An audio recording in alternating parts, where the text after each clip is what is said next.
No long intro. Let's get started. The principles of mastery in relations to ICT concepts. Now, all of us, entrepreneurs, traders, businessmen, sales individuals, athletes, professional athletes, we all want one thing, even your day-to-day individual.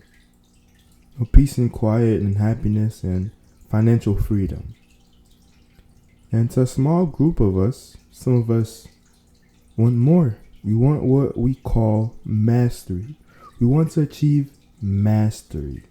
Now, mastery itself it's a pretty weird concept to think about. There's not a lot of people talking about it, and I'm very interested in this. Let's see what mastery is. Let's look deeper. We'll walk through this mind map together and we'll discuss these ideas. Now, we have a quote here from Goethe.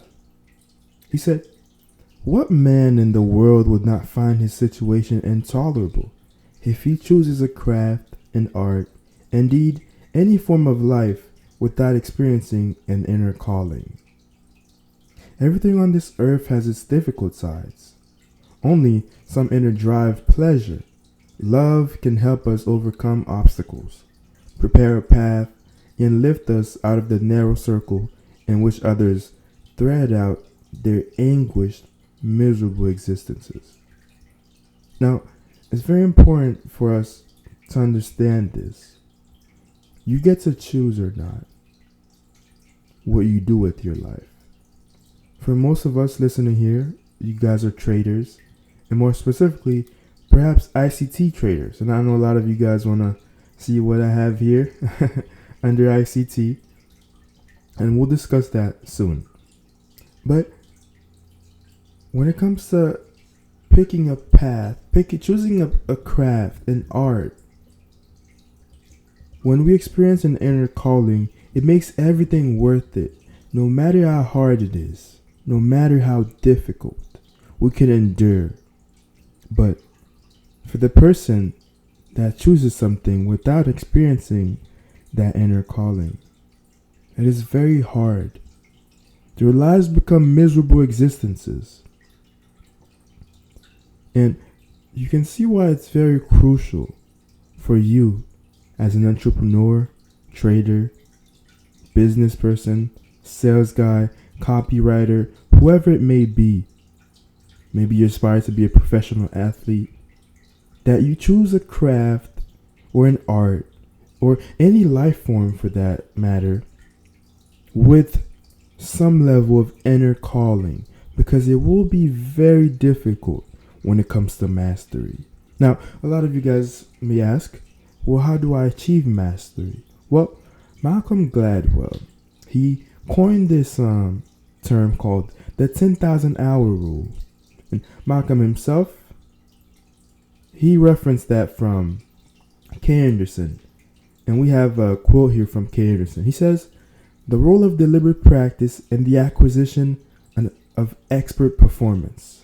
Now, K. Anderson and his colleagues did a study where they interviewed musicians from a Berlin Academy school, and they asked them, on average, how much do they think they deliberately practice their craft every day. And when they rounded off, some of the best, the ones at the top, spent in total about 10,000 hours practicing their craft, and which is where Malcolm Gladwell found the figure 10,000 hours. Now, let's look a little bit deeper into this. Malcolm actually wrote a really good book about this, Outliers. It was actually a bestseller. He gave a talk at Microsoft a few years ago. It's actually on YouTube, about an hour and 15 minutes long or so. I do suggest any of you guys who are interested in that to check him out.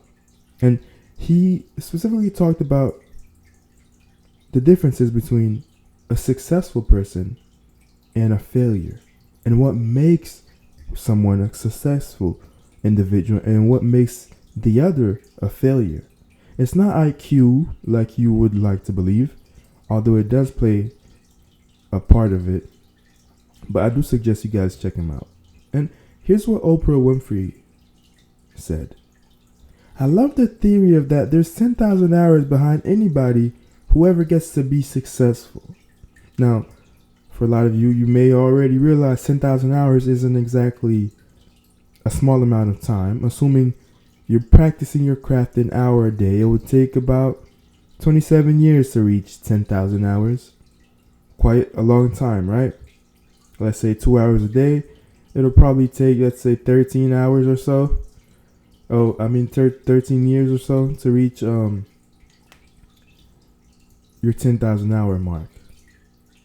Now, Kay Anderson himself, he talked a lot about how most of us like to believe some people have innate talents and gifts and they're just good at certain things and everything comes easy to some group of people. So for them, maybe this rule might not even apply. Let's look at what Kay Anderson also mentions. It reads, the search for stable heritable characteristics that could predict or at least account for the superior performance of eminent individual has been surprisingly unsuccessful. Now, whether some of you may want to believe it or not, certain things aren't traits. They're not stable. Sure, some people are faster than others. Some are stronger. Some have a little bit more better pattern recognition. But does that mean that person is guaranteed success? No. Now, this is where the 10,000 hour rule comes into play. And one of the ways one can reach the 10,000 hour rule is through what we call deliberate practice. And remember what we read from Anderson. He says, the role of deliberate practice and the acquisition of expert performance. Now, the big difference between beginners and experts is deliberate practice. Some beginners may excel at a certain thing, but the expert is on a whole different level. Some beginners may have innate talents, but they still can't come close to an expert who spent 10,000 hours practicing their craft. Now, deliberate practice itself is what we as traders, entrepreneurs, athletes do every day. Guy wants to be an NBA player. He plays basketball every day. He enjoys it. So it's oftentimes it's a game. You're playing it, you're shooting the basket in a flow state of mind. You don't even realize this is deliberate practice. You get mad when you miss a pass or you miss a shot, you airball. That's why deliberate practice is very crucial. As traders,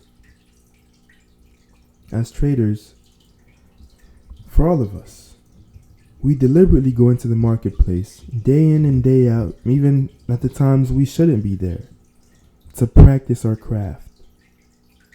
Now, let's see what Nietzsche said. Nietzsche, it reads, speak not of gifts or innate talents.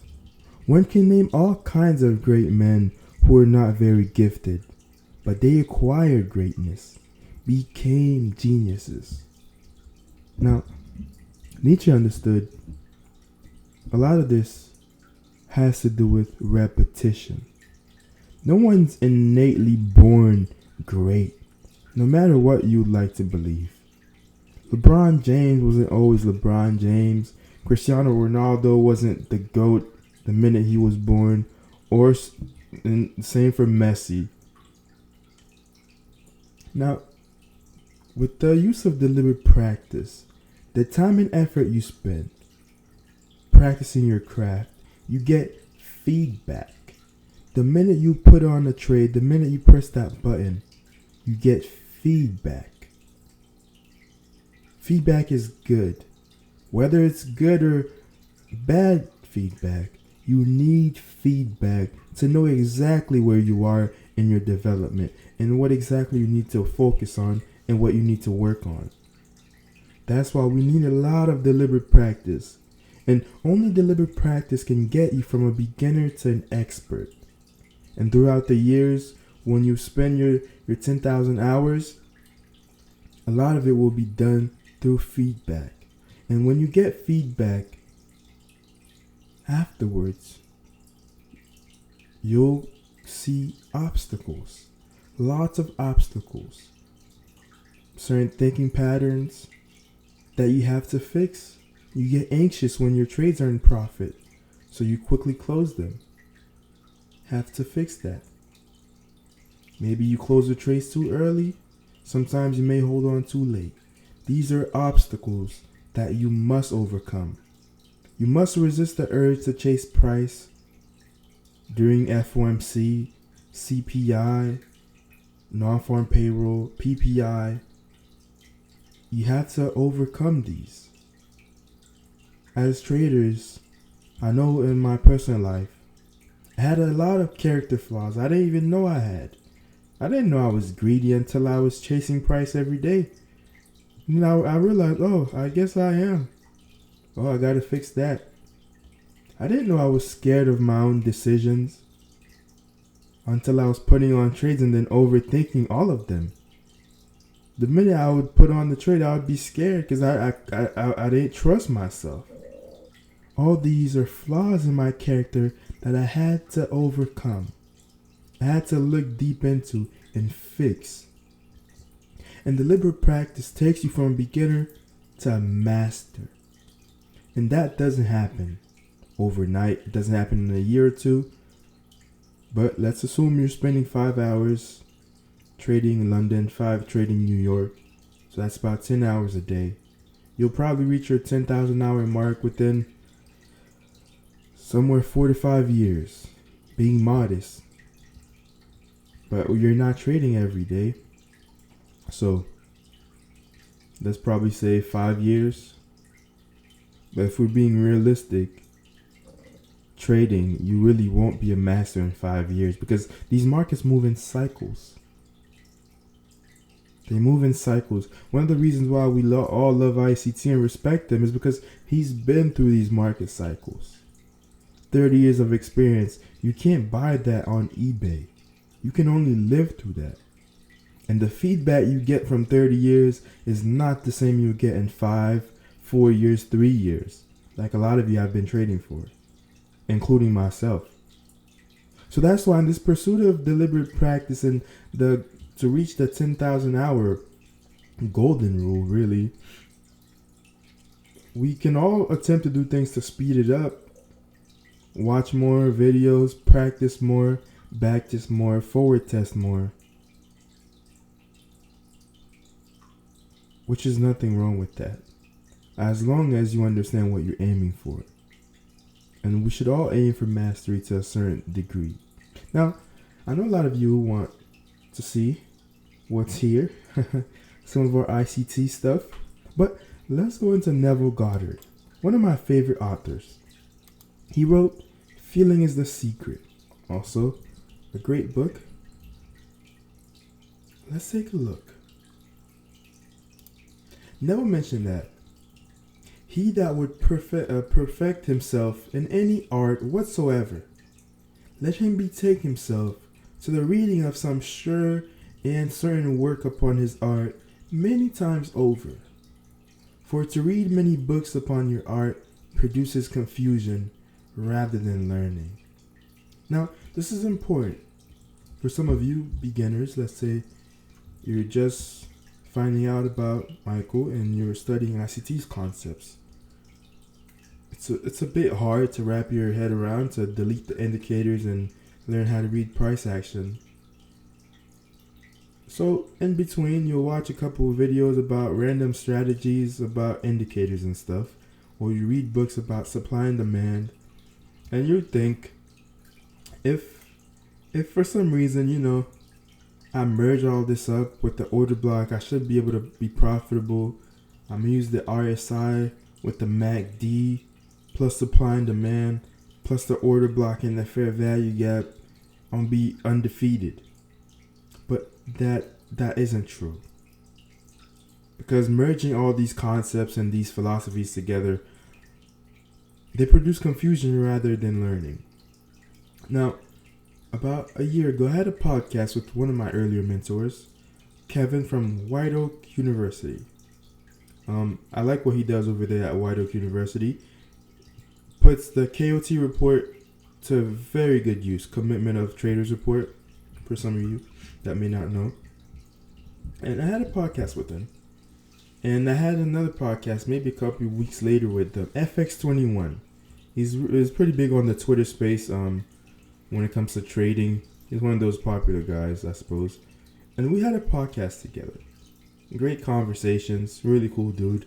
And I remember afterwards, we were talking. He mentioned how in the podcast with Kevin, I said that I read somewhere that continual input obscures genuine insight. Now, this is a very powerful concept. I learned it from Tao Te Ching. It's a Japanese philosophy. So it's a short book with filled with proverbs, and I would listen to it every night before falling asleep. I actually know a lot of the proverbs by memory because I've listened to it so many times. And that one line resonated a lot with FX21. And he said, yeah, man, for sure, I definitely feel that. And I'm sure a lot of you guys can relate also. When you're continually putting different concepts, different strategies together, you tend to lose sight of the goal. You can't be a master at 20 things. Like the famous quote said, jack of all trades. But he isn't a master of one, right? Although he's not a master of any of these trades, he's probably better than the master of one. Now, I understand that quote is a bit heavy. It's tricky to even look at. I've spent a lot of time even thinking about this because I ended up being more on the jack side than the master side. So I always try to justify me being into 100 different things to the fact that, all right, because I'm good at so many different things, I'm more valuable than the master at the one thing. Although that may have some validity to it, but when it comes to trading, does that matter? Because when you become a master at trading, that's when you make the money that a lot of you guys really want to make. For most of us, the end goal is to have money to take care of our loved ones and becoming financially free. Once you achieve that level of mastery, there's nothing wrong if you want to play the piano. There's nothing wrong if you want to get into real estate. But learning to play the piano, getting into real estate, coding, and going to an Ivy League school pursuing some degree in engineering just makes it so much harder to be a master at any of these things. You may be good at it, but not a master. And when it comes to trading, putting together different schools of thought, let's say supply and demand, indicator society, or smart money concepts, these just don't work together. Algos, if you're into AI and stuff, they just don't go together. So when you're constantly reading many books upon your art, it just produces confusion. That's why me personally, I just watch a lot of the old stuff, old ICT concepts, old ICT videos. I watch them over and over again because repetition is key. Drilling it into my subconscious mind, into my conscious mind, and getting that pattern recognition in my brain. I'm not learning new things, new concepts. Even ICT releasing the core content, I already knew what all these were. I knew about all the market maker fake outs, the trendline phantom, the mitigation blocks, the breakers. I personally don't use all of these in my personal model. Use some of them, not all.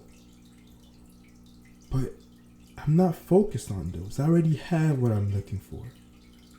Now it's all about mastering that. Now, let's go further to see what Neville said. He says, by control of feeling is not meant restraint or suppression of your feeling, but rather the disciplining of self to imagine and entertain only such feeling as contributes to your happiness. Now, I understand that a lot of you feel some type of way before going into the markets. Some of you may feel scared, excited. If you're young, usually it's excitement because you're trying to break the bank and, get rich quick. Nothing wrong with that. You don't have to suppress your feelings and your emotions, but you need to understand. Only feel what contributes to your happiness. Why feel the bad feelings? Why worry about tomorrow? Why worry about whether or not the trade hits your stop loss? Because honestly, you should already know that. There's only two ways these markets can go. You can only be in profit or in drawdown. There's no in between. So there's a stoic technique called negative visualization, something I've used very often. And it's good to use that when it comes to your trades. Imagine what it would feel like and look like your trade's hitting stop loss. Imagine that, even before you put on the position. And be okay with that. Accept that. Because only thing we can control is our risk. That's the one thing you can control. It's the amount you lose. And if you know you have the stress, if you can tolerate the stress, then go ahead with that position. If you can't, reduce the risk. See these things in advance. Some individuals, I've done this myself in the past, where I'll put on the trade without accurately calculating how much I was risking. And when it hits my stop loss, I lost a little bit more than what I would be comfortable with. Now I feel very bad because instead of losing 1,000, now I lost 2.5.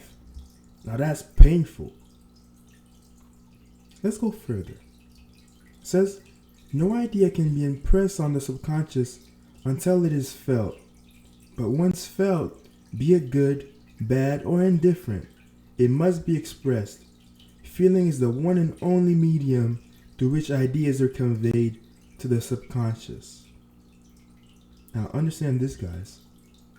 Your subconscious mind doesn't know the difference between good, bad, or indifferent.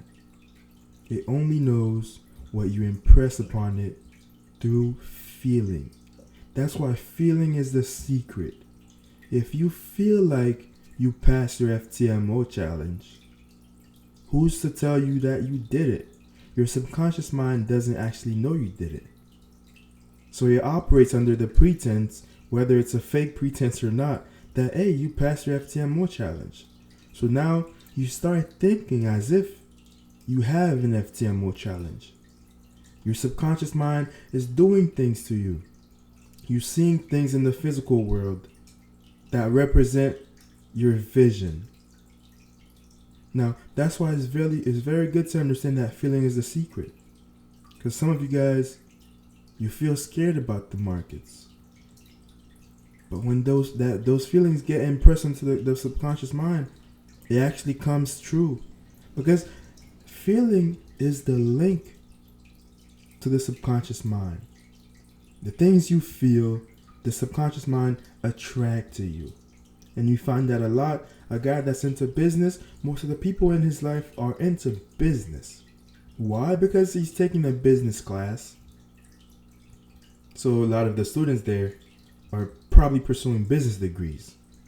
Of course, that's a logical answer to come to.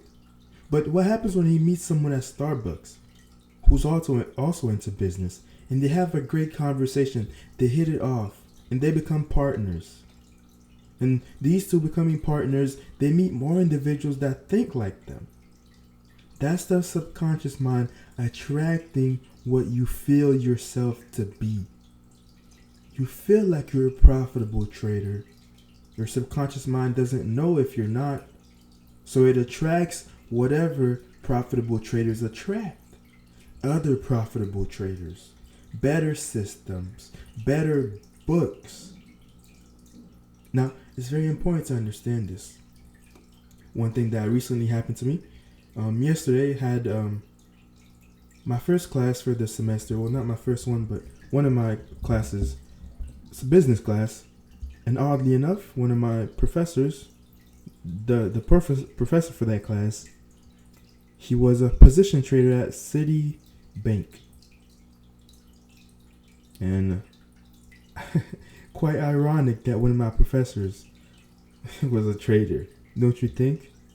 Now, for some of you, it may seem, all right, so just bridge of incidents. Neville Goddard calls that, it's what people call to when things align and it doesn't really necessarily make sense, but you try to attribute some sense to it when you're attracting certain things and they come true. So a lot of people, let's say if they wanted $1 million or whatever, and oddly enough, their grandparent died and they left them $1 million.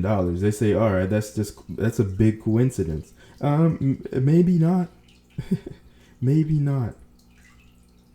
And I was talking to him. His dad was an accountant. His brother has a law firm. He set up a broker. His daughter's an NFL agent. He has buddies that have hedge funds. He has analysts that are his friends. And he's going on a business trip next week. And as I talk to this older individual, probably in his 60s, 65, it's like there's no way I just met this man at random. No way. This is too good to be true. And if I didn't know better, I'll say this is a big coincidence. And I know it's not. So one of the things I really hope for is he comes back from his business trip, he said, in 2 weeks. So I'll talk to him a little bit more. And we actually had great conversation in the class. So we were like one of the very few that were even interested in, what the feds were doing. Most of my classmates weren't even interested in that stuff. So we were just talking most of the time. And I guess for some of my classmates, that's some boring stuff. But to me, I find that stuff so fascinating. I was in the flow state of mind talking to someone who I think could possibly be a mentor for me. And it was a Zoom class. So when I joined the Zoom, everyone had their cameras off like, kids do. So I had mine off for a while. And when he joined the class, he turned on his. So the minute I saw he turned on his camera, I turned on my camera also. Boom. And then I was the first person he actually saw on his screen. So he was like, "Hey, Christopher." And he promptly said, "What a handsome man. How's it going, man?" And first thing he said to me was my name and how handsome I was. Now, for some of you that may not know me, I don't have the most symmetrical face, but I found that comment to be quite comical. I was laughing and I was pretty happy, about it. I was pretty happy being called handsome, not something I get very often. So first comment right off the bat, and we just had such great conversation. It's that we're vibrating on the same frequency. A very odd thing that my professor was a Citibank trader, a position trader, and has friends, buddies that are hedge fund managers. He's telling me about his neighbors that are flipping real estate and be making $3-5 million a pop, easy. These are the people that are in his life, and he's talking. It's like he doesn't need to teach, but he always wanted to teach. That's why he's here. So I'm very lucky. So whenever he comes back, I'm planning on asking him. Now, talk to him a little bit more, get to know him more, and eventually ask him, "Hey, I would love to buy you lunch." He lives nearby, so buy him lunch and see if I can learn a thing or two from him. Pick his brain. Especially with older gentlemen. If he's a teacher, I'm assuming he loves to teach. And I would love to learn under him. So I'm speaking this into existence. Maybe too early, but either way, I'd love to have him as a mentor. And it's odd that Jehovah God put someone like that in my life. Like someone I can actually learn from. Someone who's done all the things that I want to do. That's why feeling is important. The way you feel, the things you feel become what happens in your life. Your environment, how you feel about other people is exactly how other people will feel about you. Whether it's spoken or not, how you feel about yourself, that's how others will see you. How you see yourself. How you feel about the marketplace. Do you think trading is fair? You hate the market makers, you think it's rigged? Because if you feel that way, the markets will treat you that way. It's very important to understand how you feel at all times, actually. One of the things, you find very common is when you relaxed. Your subconscious mind is relaxed, you're physically relaxed. You're very impressionable. Especially late at night. So soon we'll talk about how we can use feeling and sleep to induce into the subconscious mind the things that we want to happen. Have techniques that we can use for that. But let's get to ICT. I know a lot of you were waiting for this. ICT, the myth, the legend himself. Now, ICT himself, his concepts to me are second to none. I don't think anyone really disagrees with that. Now, within his concepts, we have the ICT mentorship. That's where most of his body of work is.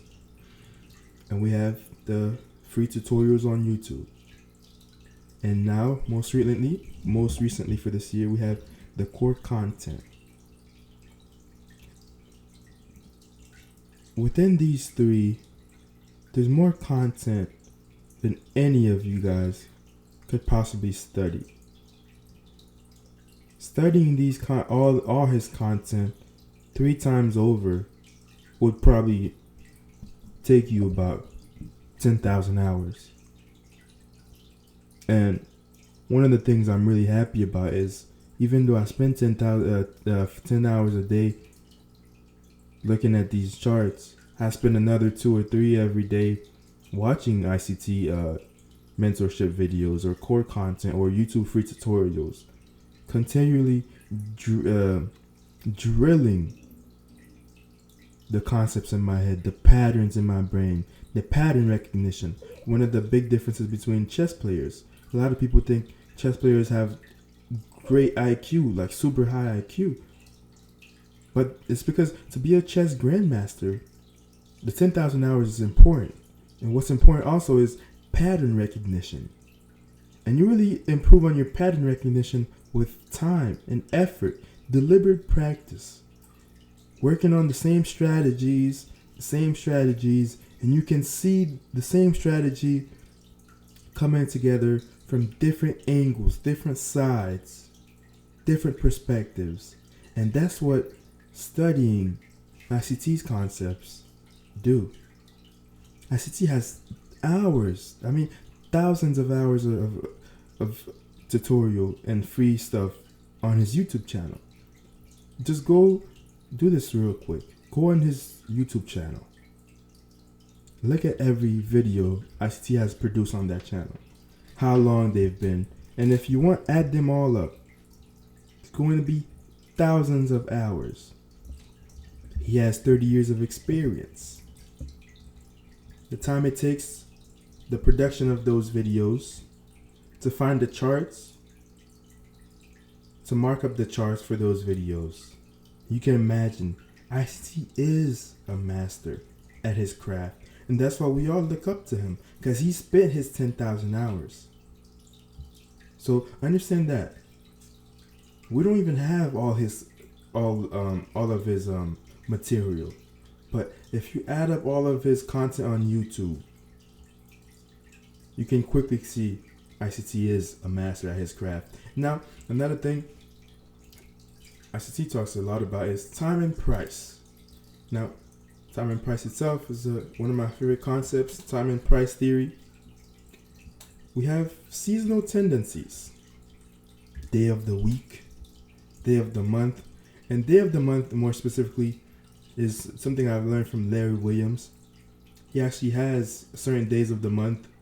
Let's say on the 252nd day of the year, he also has day of the year. I should have mentioned that. That if you bought the S&P at the open and held for a day or two at the close, 87% of the time you would have made money. There's a specific amount you would have made and stuff like that on average, but I think most of his content is online when it comes to day of the month and day of the year. So I do suggest you guys check him out. And if not, I may produce a video talking about that later on. All these are concepts to study. Seasonal tendencies, day of the week, week of the month, week of the year, and it never ends. When you look at his logo, it's like this timepiece, like when you look inside of a watch. All these different parts fine-tuned to work together for the good of the greater whole. Something Marcus Aurelius talks a lot about when it comes to the whole, as in nature. You know, some men have it really bad, some have it really good, some are just okay, but it's all happening for the good of the whole. Nothing bad can possibly happen to the whole, even if it's happening bad to you right now. Even if you're having a hard time in your trading, understand this: the bigger picture, the whole, your future family, your legacy, your kids. Nothing that you're going through right now can possibly be bad for them, because that's the only way you get good at this. It's the good of the greater whole. So that's one of the ways I endure pain and hardship in my life. I understand this isn't happening specifically for any other reason, just to make me it's simply to make me stronger. What doesn't kill you does make you stronger, as cliche as it sounds. And the markets are the same way. Now, another part of ICT is Twitter. One of my favorites, and specifically for Twitter, is I've left social media about 2.5 years ago, and I didn't have any social media. So last year when ICT mentioned he was coming to Twitter, downloaded the app and created a little bootleg account just to follow along, and it's been tremendous. It's been incredible. I absolutely love ICT's Twitter. It's very encouraging every day, every morning, sometimes at night, to find encouragement from him. Now, through Twitter, one of the things I value the most is the rants, random rants. And he'll text, I feel a rant coming. And it's weird, because I understand how special it is right now. Whether some of you realize it or not, this isn't something we're going to have forever. Like, ICT himself will go down as one of the greatest, one of the best traders. And generations from now, there'll be books written about this. You know? And I've actually came to that conclusion long before ICT mentioned it. I've heard he mentioned this before, but I've thought about it before he actually mentioned this stuff, because I understood what was going on. I'm like, oh man, what's happening right now is something that 10 years from now people are gonna wish they were in. Some people are gonna wish they were on these ICT Twitter space sessions like I am, and like 1,000 others are. So I enjoy them very much. I actually love them. And the daily reminders of when the markets are choppy, you know, characteristics of the markets. High, medium impact news, or high impact news coming on at 10. Be careful, guys. Choppy markets today. Be careful, guys. These constant reminders are something you don't get anywhere else. And I could talk about ICT and his concepts forever, guys, but I'm actually trying to make this part brief. Live executions, almost daily. I mean, now it's getting to the point it's quite irritating. He's finding trades at random times, and when I look at the charts, it looks so obvious. I'm like, how come I didn't see that? And I get upset at myself. And he gives us the daily reminder. You guys are not there yet. I can do this, but you can't yet. Keep studying. Here's a picture of this chart. Here's your homework. You have 2 hours. Mark up the charts and let me know where you think or why exactly I sold here and not there. This stuff is gold. You don't get this nowhere else. Because trading itself is quite lonely. It's a very solitary art. Very solitary. And it will drive you crazy. Losing money, monetary loss is painful. Especially as a man. It is brutal. But to have that constant reminder, to have that father figure continually, reminding you about specific things. And for that, I'm forever grateful. But we won't spend too much time talking about ICT.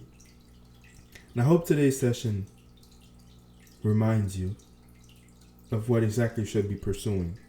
Because if you look from the top here, ICT concepts to the Twitter, you already have enough content for your 10,000 hours, excluding the actual practice of it.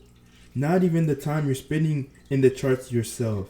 By the time you watch every free tutorial on ICT's channel, if you did the mentorship, look at all the content, the core content. If you study his seasonal tendency, if you learn about his time and price theory, you learn about day of the week, day of the month by Larry Williams, day of the year by Larry Williams. And if you join all his random rants, although not all of them are trading related, but a lot of them are, at least they start that way and end in him screaming on the top of his lungs and cussing at stuff, which I find quite comical. With his, I think he has OCD, so it's very very cool to see him flip like that.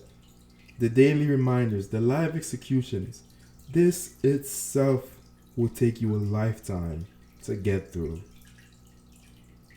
And imagine if you're putting time and effort into the charts yourself. Imagine if you're reading books like The Disciplined Trader, you're understanding portfolio management, reading some of the classics from, let's say, Wealth of Nations by Adam Smith, Anti-Fragility, the Nassim Taleb. One of my favorite books is Anti-Fragility, or Anti-Fragile, I think that's how you properly say it. There's so much you can do. There's so much to learn on this way to become mastery. To supplement this. The sky's the limit, guys. That's why I wanted to make today's mind map. Mastery. Now, to finish today's mind map, let's go back up. Let's see what Nietzsche said. Friedrich Nietzsche said, "Speak not of gifts or innate talents. One can name all kinds of great men who were not very gifted, but they acquired greatness, became geniuses." This is acquired, guys. This is acquired. This is worked for. This doesn't happen by luck. Let's look what Oprah said. I love the theory of that there's 10,000 hours behind anybody who ever gets to be successful. Do you think you'll be successful with 150 hours? Probably not. So get to work, guys. These are some of the principles of mastery. Deliberate practice. The 10,000 hour rule. Time and feedback. Overcoming obstacles. And most importantly, understanding feeling is the secret. The way you feel about this journey. Do you believe you can succeed? Because if you do, your subconscious mind will attract people within your journey that will help you succeed, even if you're not there yet, because your subconscious mind can't tell the difference. It attracts whatever you feel, whatever you impress upon it, it attracts to you. So be very careful of how you feel about yourself, about others, about the world. Don't grow resentful. Don't hate the markets. I mean, after all, if you want to be rich from this, like a lot of us do, hitting the markets isn't going to help with that, because you're always going to come back trying to trade them. So don't spoil it. Don't bite the hand that feeds you, or maybe that will feed you. So, to finish today's mind map, I'd like to take this moment for all of you guys to just reflect on exactly what you're pursuing. What mastery are you pursuing? Entrepreneurship, business venture, trading,